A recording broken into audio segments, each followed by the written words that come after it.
Hi, Dr. Henry. Today I met a 31-year-old Vancouver woman who was on a ventilator with COVID for 16 days in September and nearly died. We know a lot of young people are getting COVID right now, but can you tell me how many other similarly aged young people are having serious outcomes like that? Yeah, and we do hear about this, of course, and the recovery from even milder illness for some people, the recovery can take a long time.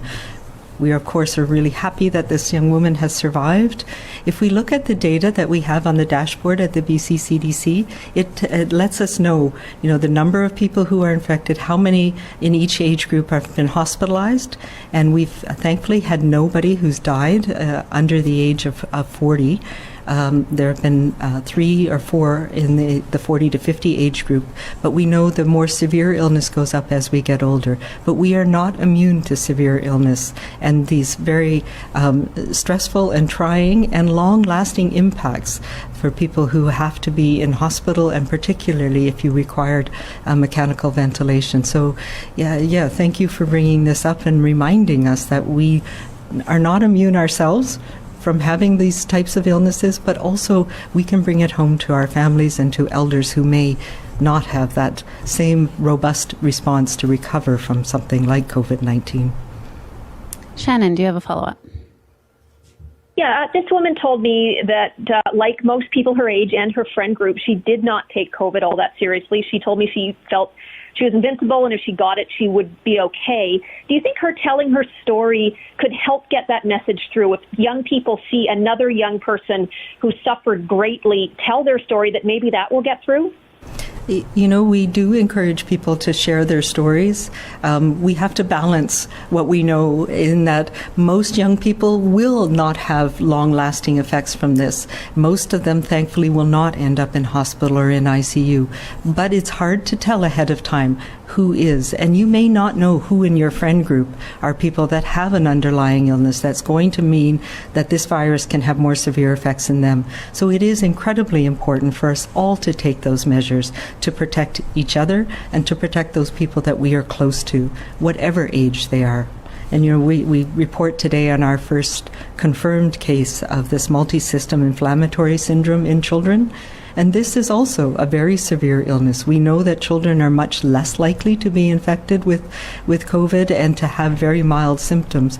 But we can't always tell who is going to have these severe outcomes. So it is important that all of us bear that in mind. We are still learning about this virus.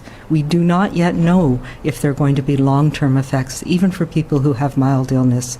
So it is a cautionary tale that all of us need to pay attention to. Are you able to confirm how many suspected cases of MISC there have been in BC? If I recall correctly, I think it was back in August you mentioned we'd start reporting suspected cases or recording them. That's right. We call them persons under investigation. And back in August we had 8. We're up to 16 now. People under investigation for MISC. None of them are believed to be MISC, and they've all been, none of them have tested positive for COVID. So the only one today is our first confirmed case here in the province. Do you have a follow-up, Ashley? I do. I'm sorry. I know you've talked about MISC before, but 2020 has been a little long, to say the least. So I'm hoping you could break down again what the concerns are when it comes to this syndrome, and are you concerned about BC seeing its first case most recently? Yeah, no, this is something that has been associated. We first heard about it back in April. With children out of Italy and in New York City, and there were small numbers of children, some of whom had antibodies or had tested positive for COVID. So there was a worldwide effort to see if we can quantify this and understand it. And it was a syndrome. When we call it a syndrome, that means there's a bunch of different things that can happen, and it's a combination of them that fit you into this criteria. So a syndrome is something when we don't know exactly what's causing it or what what's causing it, or you could have a constellation of things that might lead to your belief. So the definition that we've got, which is what we're using now in BC and around the world, is children and adolescents, so 0 to 19 years of age, requiring hospitalization. So one of the key things is having a fever, a prolonged fever, a fever that won't go away for at least 3 days. And as you can imagine, that's not an uncommon phenomenon. And at least 2 of the following. So the things that we're seeing with this that are slightly different from Kawasaki syndrome, we're seeing some children have gastrointestinal, so stomach, abdominal pain, things like vomiting or diarrhea.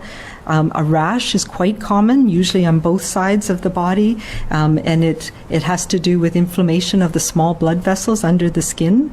What we call non-purulent conjunctivitis, so that's red eyes, inflammation around the eyes, and often inflammation and swelling around the mouth as well, and the hands and feet in some children. Because this virus, COVID-19, and other viruses can also attack the blood vessels, it can lead to what we call hypotension, so relaxing of the blood vessels or leakiness in the blood vessels that can cause them to stretch and expand, or cause inflammation around the heart and around some of the blood vessels. And the other part of it is sometimes blood clotting can be associated with it. So those are things that we also see with post-infectious syndromes from other viruses, but also what's called Kawasaki disease. And there's a number of blood tests that are associated with it as well.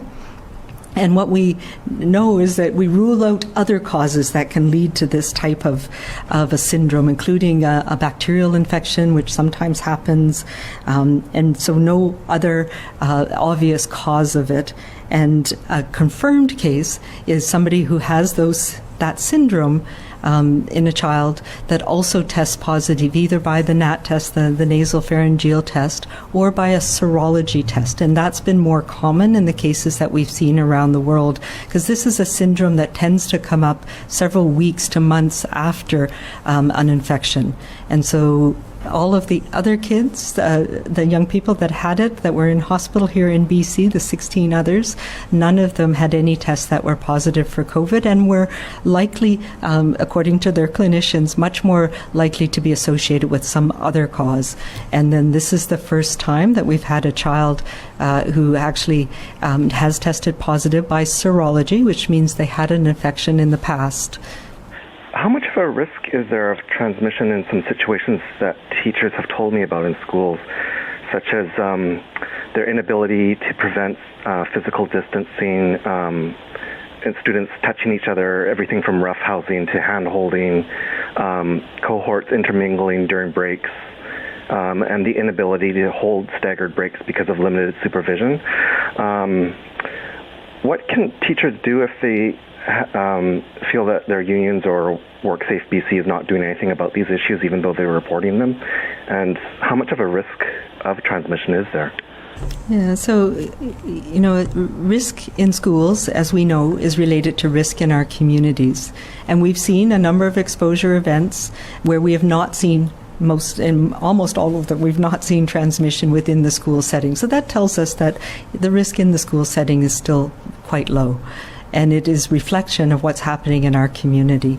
So the things that we have in place, the many different pieces that are in place to try and protect all the people who are in the school setting, so reducing the numbers of people, making sure parents aren't coming, making sure that they're not coming in and out, keeping children as much as possible to their same cohorts, their same groups, are all the things, including the cleaning, the washing our hands, the ventilation, the trying to keep groups separate. So these are all things that need to be worked out on a class-by-class and school basis. And teachers need to work with their school community to make sure that they have the things in place that they need within their classroom and their environment. And there are many different